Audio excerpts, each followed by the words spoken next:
Well, I'm psyched to have an opportunity to speak for a minute with Alexis Bodiman, who is affiliated with Houston Oasis, but not only affiliated with Houston Oasis, she is president of the board. So thanks for hanging out with me for a little bit. Well, thanks for asking me to. You know, it's really interesting to me. I think when most people think about Texas, the Bible Belt, they don't think about non-theists. They don't think about humanists, and they certainly don't think about humanists gathering on a Sunday. So can you give me a sense of what happens on a typical Sunday at Houston Oasis? So a typical Sunday is we get volunteers who start setting up Sunday morning, 10 o'clock doors open, start getting some people coming in to talk and get coffee, just getting things set up. At 10:30, we start our Sunday gatherings. And so we like to call it kind of a mix between a TED Talk and a house concert. So we get started off with live music. It's always someone from I say always someone from Texas. We've had out-of-state musicians come and play and get started with some local music. Anywhere from like folk to country to we've had a rock band before with like full electric guitars and everything. And then we do something called a community moment where someone gets up at the front. We like schedule everything in advance, and they do kind of something about going on in their life, a book that they've read, a poem. Sometimes we have someone who gets up and just tells funny jokes, like to kind of just enjoy, like get to know each other a bit better. Then we have our coffee break, which has become pretty much a tradition at this point. We've tried to like change it to where we don't have a coffee break and met with backlash. So apparently that's a Trying key. to take away the coffee. Yes. But then the main talk comes after the coffee break, and that's where we have someone kind of give a longer talk, something that they're a bit more knowledgeable in. So something like, we've had an evolutionary biology teacher come and talk about teaching evolution in the classroom, especially teaching evolution in the classroom in Texas. Last week we had Seth Andrews come and give a talk. He's doing a tour at the moment. So that's kind of the big part of it. And then after that's done, we have a lunch spot we always go to where people can just kind of sit and either talk about what's going on or just talk about, whatever really, and kind of really have that community cohesion. So. And this is every Sunday? Every single Sunday. I think the first time we didn't do one was 2 years ago for Christmas, because the building closes down for Christmas. So, and that's a lot of activity. If I were to ask you to describe the purpose of Houston Oasis in a word, what would that be? Community.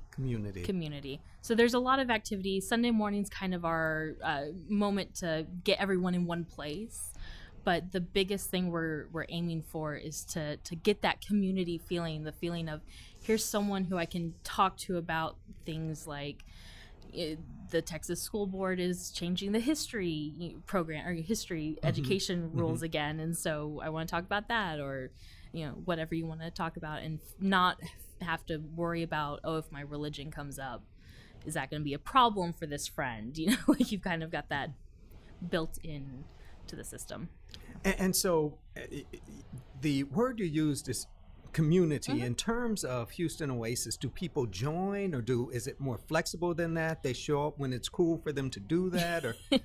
It's completely flexible. We don't have a traditional membership.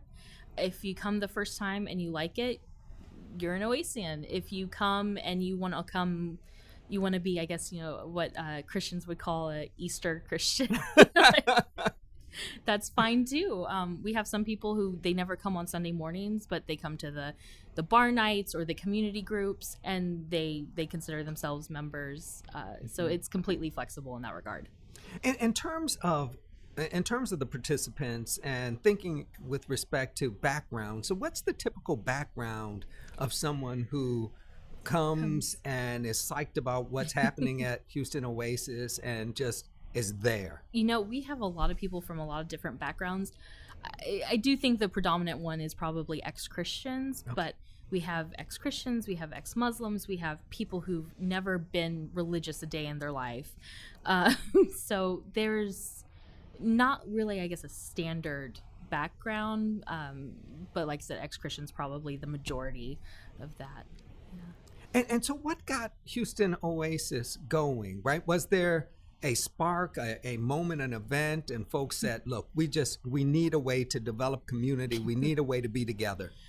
So it did develop. Mike Alls was a former executive director, and he came out as an atheist while he was still a pastor of a church. And he and some of the members from that church got together, and one of they all were leaning out of religion, and one of the things they thought was, we miss the community aspect, because you go to church, and you have your friends from Bible school or Bible study and potlucks and stuff like that, and you kind of lose all of that when you leave religion. Right. And so they got together, and that was kind of the formation of Oasis, and it really picked up. We had an article in the Time magazine, and I can't remember when that was, but that's probably what really rocketed us up. And the name is intentional, right? There are lots of ways this could be described, right. But you folks decided on Oasis. What's the significance there? Because we wanted it to be an oasis for people who weren't religious to have an oasis in Texas. My husband talks about, there's a guy at the workplace who, one office over, who talks about, his Bible, like he can hear him on the phone in his office talking about Bible stuff and church stuff. And he's like, okay, I can't bring up my humanism at work because that's going to get me labeled. And, so just have some sort of oasis for people to come to. And so over the past decade or so, there have been a variety of developments, right? And the Unitarian Universalist Association has always contained some humanists, non-theist, and ethical culture has contained some figures. But one of the movements that received a bit of energy and a bit of attention over some time is Sunday Assemblies. What are ways in which Houston Oasis might be similar and ways in which it's dissimilar? So the biggest way we're similar is we're both trying to form communities, have a place for like-minded individuals, secular, humanist, atheist, progressive Christians even, to kind of have a place to gather and form a community. One of the ways we're dissimilar is the Sunday Assembly model is once a month, and Houston Oasis is every single Sunday. And I actually got a chance to go to the Sunday Assembly London a couple years ago. Okay. Yes, and I met Sanderson Jones. Ground Sunday Assemblies. It was really fantastic. I got to meet Sanderson Jones. Okay. I was fangirling, to be honest. But it was really good. One big difference is when we went there, they were, when they have music also. And they have kind of the same setup of kind of a community moment and a main talk type setup. They call them different things, but it's very similar. But with the songs, they get up and they clap and there's dancing. And if you're from the South here in the States, that's very reminiscent of some, more extreme religious groups. And I remember I'm sitting there, I'm going, this would never fly back home. So I don't know if that's something that carries over through all of their Sunday assemblies, or if that was just the London Sunday Assembly. But that's one big difference I did notice. And it's borne out in their, at least their initial self-understanding, right? That they talked about Sunday Assembly as Pentecostalism for atheists. Right. So there's going to be this, there's going to be that kind of energy. And when I mentioned it to Sanderson at the time, and he said, based off their traditional religious background, you sit in your pews and you don't dance around. So really having that energy and that excitement for life is completely different from what they're used to. And so that works for them. Right. And so for them. That's really interesting to me. That's kind of formation of alternate community, because I think what your husband is saying is exactly right, that non-theists in a variety of forms, they need a soft place to land, right? A place to be. And so my question is this: so how is this community maintained and enacted and celebrated Monday through Saturday? So we have a bunch of different things going on during the month. We have Dining Beyond Borders, where once a month we go to visit a different restaurant in Houston. Oh, that's kind of slick. Right. I mean, we have one of the most diverse food groups here in Houston, like different types of food genres. I don't know what it's called. But so they go and they try different ones out every week, go to different places. We also do bar night once a month where just go have fun. Sometimes karaoke is involved. Let's see, what else do? We have communion groups. We just started. It's kind of like it's almost like a Bible study, but what we've traditionally done is, people from different parts of town, because everyone is spread out across Houston, kind of gather at a location closest to them. Like I'm out in Katy, and so we have people over to our house, and we watch like School of Life videos and then have a discussion based off of that. And so kind of like mini potlucks, for 6 weeks or so going on like that. And that's probably, I think, the largest. We also do volunteer once a month, at least once a month. We're trying to get a few more set up and get going. But so we have those spread out over the month. And so you can kind of keep that cohesion going Monday through Saturday. So songs and readings during the Sunday.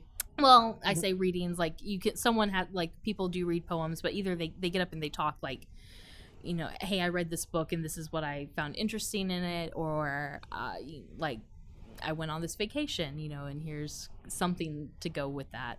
Yeah, and we had someone talk about Hurricane Harvey and their experience with Hurricane Harvey, and kind of just a short 10-15 minute talk about what's going on in their life.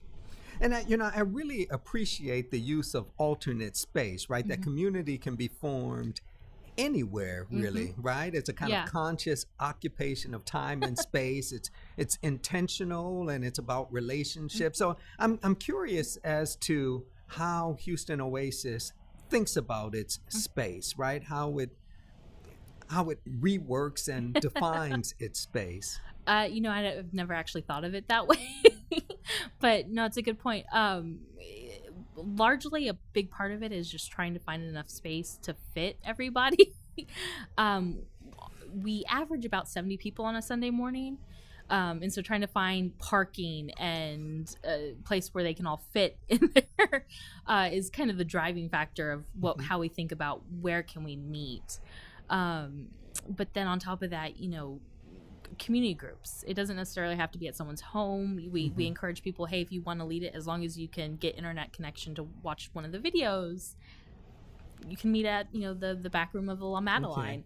And so part of it is just, since we don't have a 24/7 space that is our own, we've kind of just had to get really good at finding where we can meet. Yeah.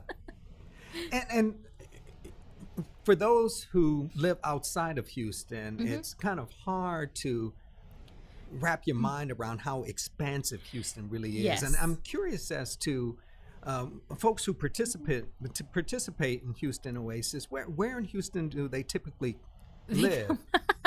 They come from all over. We've done a couple of surveys to kind of get an idea where everyone is, and everyone is scattered all over. The large proportion of people are kind of west side, so West Chase area, Katy area, and traveling how long to get? 20 to 30 minutes. Okay. For Houston, that's nothing, much time in the car, right? That's my commute to work every morning. But we also have a lot of people in the Conroe area, Woodlands, Humble area. There's a couple people who came from, oh my goodness, I'm forgetting the Lumberton, just outside of Beaumont. Okay. So that's they're hour and a half to 2 bit, hours. Yeah. So they don't make it out that often. We had a large group kind of in the south side towards Galveston. They actually recently broke off and formed their own community down in the Clear Lake area. So, because there were just so many people making that commute every week that they were like, hey, we should start our own over here. Has that been part of Houston Oasis thinking, the ability to kind of move and develop communities elsewhere? Yes. And so we there are other communities in like Kansas City, and in Utah has several. But it's actually kind of been part of our strategic planning for several years now. Of Houston's a very large area. Yes, yes. And like I said, we have a lot of people in the Conroe area, and obviously there were a lot of people in the Galveston area. So it's kind of been on our radar for a while that we'll probably have one or two satellite communities break off and form. And so it's kind of been an exciting thing to see this Galveston Bay Oasis to start to form. And they've been going for over a year now. And they now actually have more members who've never been to Houston Oasis than those who left Houston Oasis to go join them. And so we have a sense now of what happens with adults who participate in Houston Oasis. But what about Kids. Kids. So every Sunday we have childcare. So we have a fantastic childcare coordinator who she kind of plans something for the kids to do every other week because it's hard to judge which kids are going to be there. We've got kind of a good core group, but it can change week to week because we don't require people to come every week. Right. And so they're in this room. She has different stations set up, like some Legos and cars and dress up, and she always brings a ton of books from the library, painting, and so that's the biggest thing we have for the kids. We did have a youth group start to form. I know Kansas City is a lot better about their youth group. That was just hard for us to get off the ground, but then kids are also welcome to come volunteer with us. So one of the groups we volunteer with a lot is Books Between Kids, and they their mission is to get books into the hands of especially low-income children. So Scholastic Book Fair, except they give the books away for free to low-income children so that they can take the books home over the summer and start to build their own library. They have these massive boxes with the books, just like filled with books, and by a certain point you can't get to the books. Children are perfect because you can just kind of throw them in there and they throw the books in a box. It's great. Like you just get that. Like we've taken my 3-year-old son before, and he thinks it's a great game. He just throws the books in a box, and like you pick it up out of the bin, and he throws some more books in the box for you to pick up. And so that's a great way to kind of get the children involved and kind of some humanism in action. Really, human hands solve human problems is one of our core values, and so that's kind of a good way to. And that core value one more time? Human hands solve human problems. And so that kind of what I would call a soft introduction to humanism for the kids. How does Houston Oasis move from that kind of soft introduction to more explicit attention to humanism or free thought? We don't have an explicit program. Okay. We've gone back and forth on it a lot, actually, in a lot of our planning. There's one school of thought, we need to develop some sort of curriculum, kind of have like like kind of how the UU Church does. Yeah. They have an amazing curriculum. And so there's been some thought to do that. And I know Salt Lake City's actually developed a curriculum. But then there's the other school of thought of kids are kids. They get scheduled a lot with various activities. Give them, a couple hours in the morning to just have free play and let their mind, expand and just have a break for a little bit. So we don't really have that hard that transition to a better understanding, at least not Houston. So, and in terms of again, for those who don't live in Houston like we do and might not be familiar with the dynamics here, what have been the positive aspects of doing this in Houston, and what have been the challenges of forming this community in Houston? I'm going to start with the challenges first. Definitely the distance. Like I said, we're kind of all spread out. Getting a place for 70 people to meet on a Sunday morning is often difficult. And so those are probably our biggest challenges. Some of the benefits that we've seen, we've had people who've moved from New England and massive culture shock when they moved to Houston, because up there they were like, no one really cares. No one asks, are you religious? Where you go to church? Here, it's something you get asked constantly. When I moved into my house, my neighbor was like, "Oh, well, we go to this church. You'd be welcome to come any Sunday." And eventually, you have to say, "Well, we don't, we don't go to church. We're atheists." And you get the stink eye, and so it can be very isolating. So a lot of the benefits that we're seeing are people who are looking for an oasis, who need an oasis. Are finding those connections in that community so that they don't feel as alone. That's definitely the biggest benefit that we've been seeing. We've been seeing a lot of benefit with, we do a lot of volunteer work. And so kind of getting this idea of atheists don't, help out people or don't contribute to anything. It's kind of helping to change that stigma a bit. So that's probably another benefit. So in terms of these labels, within Houston Oasis, are most of those who are involved self-identified as humanist or atheist or agnostics? What's the dominant label? So I think the dominant label is either atheist or humanist. Okay. I can't remember off the top of my head, but I mean, free thought, humanist, atheist, agnostic, we kind of run the gamut of labels. We have a lot of people who just don't label themselves, but I believe the dominant is either humanist or atheist. And so my assumption is the activities on that Sunday kind of reflect this spectrum. Right. It reflects the spectrum. And a big part of what we try to do Sunday mornings is not necessarily have a conversation about religion, but have a conversation about just other things. We've had other things that, humanists, freethinkers, atheists are interested in having conversations about. We had a conversation, and I'm blanking on his name at the moment, but it was humanism in the civil rights movement. That was a really interesting talk. Like I've mentioned earlier, evolution and teaching evolution in school, and so it really just kind of runs the gamut of the talks aren't necessarily centered on religious labels. They're more centered on what are the topics that people want to have a conversation about that maybe you can't have a conversation with like your religious family and go ahead and have that here. Yeah. Excellent. And so just a couple of additional questions. So my assumption is Houston Oasis takes place on Sunday because traditionally lots of people have Sunday off. But are there other reasons why your activities take place on Sunday?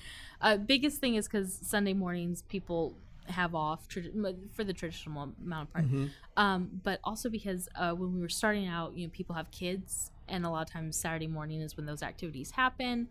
And then a lot of times people want to go out Saturday night. And so Sunday was really just when everyone is most available. And so that's really just it. And it seems to me there's been a shift taking place in humanist and atheist circles. I'm thinking about organizations like the American Humanist Association. There's a shift away from shaking the fist at theists, right, to recognizing the need for non-theists to have community. Again, a soft place to land, to have time to celebrate and to mourn, to basically wrestle with making life meaningful. Yes. And so it seems to me that Houston Oasis has moved beyond the let's blame the theists, right? Let's mock the theists to what can we do to nurture humanists? Yes. And that's been the view from the very start. Is it's kind of been this, okay, so I'm secular, I'm atheist, now what? What do we do after that? And so we've always tried to stay away from the angry fist shaking because okay, that's great. There's a time and a place for that, and there's definitely times where it's necessary. But on a day-to-day basis, you have kids, you get married, people die, and you need to have, like you said, the celebration, the mourning. It's actually very important to a lot of people, and So it kind of looking from the outside, I kind of hear Houston Oasis through this conversation and through its practices saying that relationships matter, and that you really can't boil relationships down to science, right? They're not strictly biological activity, that there's something there that has to be nurtured, and it requires this sort of time together. Right, exactly. You can't go, okay, if I spend 30 minutes with you, now we're best friends and I don't have to talk to you for a week. Right. You know?